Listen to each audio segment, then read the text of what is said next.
ఉపయోగించుకునేలాగా ఎలా చేయాలి. ప్రైవేటు వాహనాలు పార్కింగ్లు ఉండవు సార్, చాలా చోట్ల పార్కింగ్లు ఉండవు. పార్కింగ్ లేకుండా బిల్డింగ్లు కట్టేసి రోడ్ల మీద బస్సులు కానీ స్కూల్ బస్సులు కానీ అన్ని పెడితే ఏ విధంగా ట్రాఫిక్ అవుతుందో గమనంలోకి తీసుకోవాల్సిన అవసరం ఉంది. రవాణా శాఖ మంత్రి గారికి విజ్ఞప్తి చేస్తున్నా, దయచేసి ఇవాళ ఎమ్మెల్యే స్టిక్కర్లు ఇస్తున్నారు సార్, ఎమ్మెల్యే స్టిక్కర్లు ఇస్తున్నాం. ఆ స్టిక్కర్లు చాలా ఉంటున్నాయి. మాజీ ఎమ్మెల్యేలు, మాజీ ఎంపీలు, వారి అనుమాయులు కూడా ఇంకా స్టిక్కర్లు పెట్టుకు తిరుగుతూ ఉన్నారు. దేనికంటే గంజా వ్యాపారం చేసేవాడు ఆ స్టిక్కరే వాడుతూ ఉన్నాడు, ఎర్రచందనం స్మగ్లింగ్ చేసేవాడు స్టిక్కర్ వాడుతూ ఉన్నాడు, అలాంటి దొంగ రవాణా చేసేవాళ్ళంతా స్టిక్కర్ వాడే పరిస్థితి.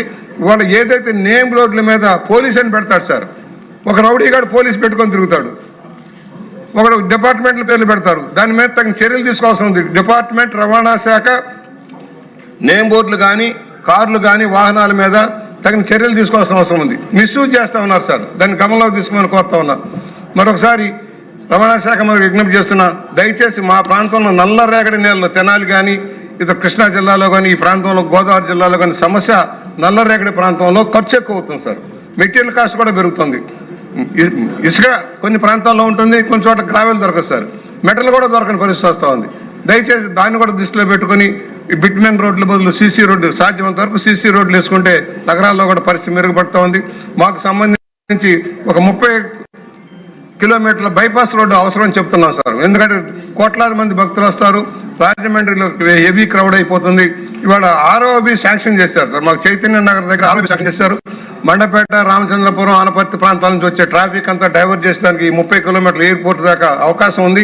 దాన్ని ప్రయత్నం చేస్తున్నాం. కేంద్ర ప్రభుత్వంతో మాట్లాడి, గడ్కరీతో మాట్లాడి ఆ 30 కిలోమీటర్లు చేస్తూనే అనుసంధాన రోడ్లు ఉన్నాయి, వాటిని కూడా వైట్ వెళ్ళాల్సిన అవసరం ఉంది.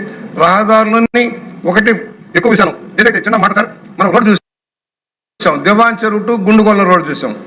కనీసం కొన్ని గంటలు పట్టేది, రోజు ప్రమాదాలు జరిగాయి. ఏదైతే చక్కటి రోడ్డు వేసిన తర్వాత ట్రాఫిక్ పెరిగింది, వేగం పెరిగింది. 4:30 గంటలు వచ్చేవాళ్ళం 2 గంటల్లో అమరావతి రాగలుగుతున్నాం సార్. అలా వేగం పెరిగింది, కానీ వేగ నియంత్రణ కూడా అవసరమే సార్.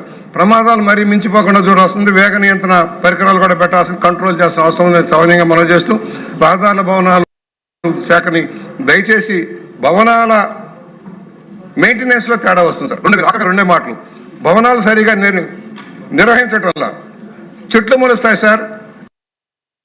చెట్టు మొదట్లోనే తీస్తే చెట్టు భవనాలు కోలవు, కానీ సన్షేడ్ల మీద, డాబాల మీద మొక్కలు వస్తాయి, భవనం పట్టించుకోరు. అక్కడ ఉద్యోగాలు చేస్తే అధికారులు ఉంటారు, ప్రజాప్రతినిధులు ఉంటారు, కానీ అవి భవనాలు మెయింటైన్ చేయనందువల్ల అవన్నీ కూలిపోతున్నాయి.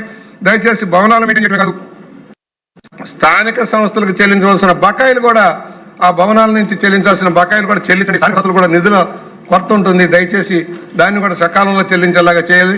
చివరిగా ఒకే మాట సార్, బడ్జెట్ లో ఎంత కేటాయింపు చేశారో ఖర్చు అయ్యేలా చూడాలి సార్.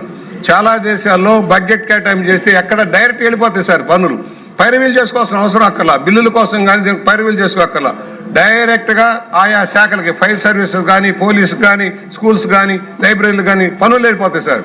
ఆ సిస్టమ్ రావాల్సిన అవసరం ఉంది. బడ్జెట్ లో పెట్టేది ఒకటి, ఖర్చు పెట్టేది ఒకటి, నిధుల కొరతతో బాధపడేది ఒకటి. కనుక దయచేసి ఈ ప్రగతికి దోహదపడే ఈ బడ్జెట్ ని ప్రవేశపెట్టిన మంత్రి గారికి అభినందనలు తెలియజేస్తూ, చెప్పిన సూచనల్ని కొంతవరకైనా ఆలోచిస్తానని భావిస్తూ నమస్కారం. రహదారులు, భవనాలతో పాటు రవాణాను కూడా రంగరించి మీరు చాలా చక్కటి సూచనలు చేశారు. కేవలం నా ఊరికే కావాలని అడగకుండా రాష్ట్ర స్థాయిలో కూడా చాలా చక్కగా మాట్లాడినందుకు మీకు ప్రత్యేక ధన్యవాదాలు బుచ్చే చౌదరి గారు.